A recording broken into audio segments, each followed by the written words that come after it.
السلام عليكم ورحمة الله وبركاته. ازيكم يا حبايبي؟ عاملين ايه؟ وحشتوني.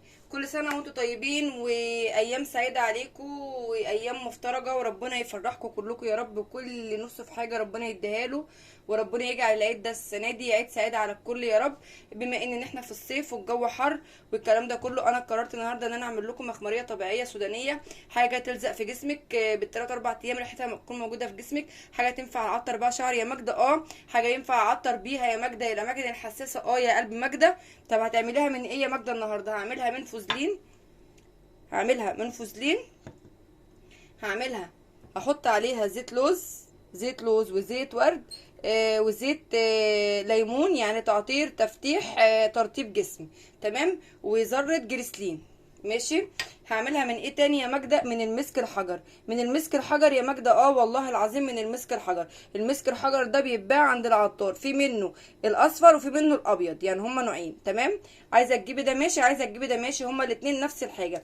وكمان عايزه اقول لكم على فكره حلوه قوي للناس اللي بتشيل بطاطين، الناس اللي بتشيل هدوم الصيفي، الناس اللي بتشيل هدوم تحت السرير، اللي بتجهز لبنتها، بتجهز عروسه، عايزه اعطر دولابي في هدوم كتير على الشماعه ما بلبسهاش كتير. انا بجيب المسك اقطعه مكعبات صغيره، يعني المسك اصلا المكعب بتاع المسك بيبقى ايه؟ بيبقى في الحجم ده. تمام. 4 قطع كده، بقطعه 4 تربع. بجيب الورق الاحمر دوت من اي مكتبه، موجود في اي مكتبه اللي احنا بنغلف بيه فوانيس رمضان. تمام. بلف كده زي البونبوني، بحطه في وسط الهدوم اللي على الشماعه، بحطه في قلب الدولاب، بحطه في قلب الملايات، بحطه في قلب الكبريتيات، بحطه في الهدوم اللي انا بشيلها، بغسل البطاطين وبعطره بيها. حلو قوي قوي قوي، جربوه. كمان قلب المسك اصلا بيتباع ب5 جنيه. انا لو جبت الباكج على بعضه بيبقى فيه 12 واحده، بيدوني ب3 جنيه او ب3 جنيه ونص، فانا برضك وفرت. فانا ممكن اجيب الباكج على بعضه، اعمل منه المخمريه، والباقي اعطر دولابي. احلى معطر للهدوم واحلى معطر للدولاب يا بنات، والله العظيم.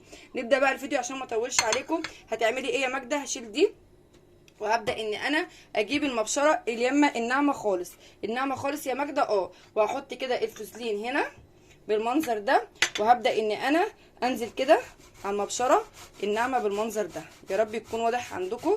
بصوا يعني بصوا، ما بياخدش وقت خالص. خلي بالكم من ايديكم يا بنات وانتوا بتبشروا، خلي بالكم من ايديكم وانتوا بتبشروا يا بنات. المسك بتبشري ليه يا ماجده؟ ببشره علشان خاطر يدوب، ببشره علشان خاطر يدوب مني خالص لما اجي اسيحه مع الفوزلين على النار مع الزيوت اللي معايا، علشان اعمل مخمريه ملهاش حل.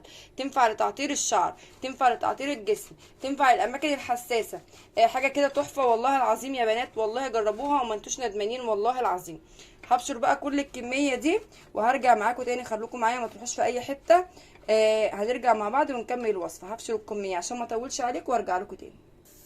بصوا كده يا حبايب قلبي، انا طلعت البوتاجاز بتاعي. هبدا ان انا انزل حاجتي. لازم اشتغل كل شغل يا بنات يكون ب عصايه خشب يا ماجده، عصايه خشب. هبدا انزل بالفوزلين بتاعي كده كله، مش هسيب حاجه خالص. وهبدا ان انا اسيحه على النار. بصوا كده، هبدا ان انا اسيح الفوزين على النار. عندك ميكروويف ينفع فيه.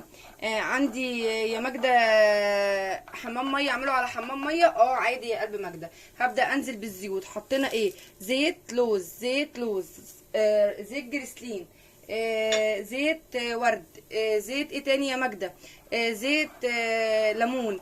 طب يا ماجده انا مثلا انا حاطه زيت ليمون عشان يزيد التفتيح في جسمي، يعني يبقى من ان انا اعطر جسمي وافتح جسمي. طب يا ماجده انا عندي زيت جونسون، ينفع؟ يا قلب ماجده ينفع. طب انا عندي زيت لوز بس، ينفع؟ ينفع. طب انا ما بحبش المسك، ممكن اجيب اي ريحه عطريه احطها. ممكن اي ريحه عطريه تحطيها مع الفوزلين كده بنفس الطريقه دي. هبدا ان انا انزل بكميه المسك كلها يا ماجده.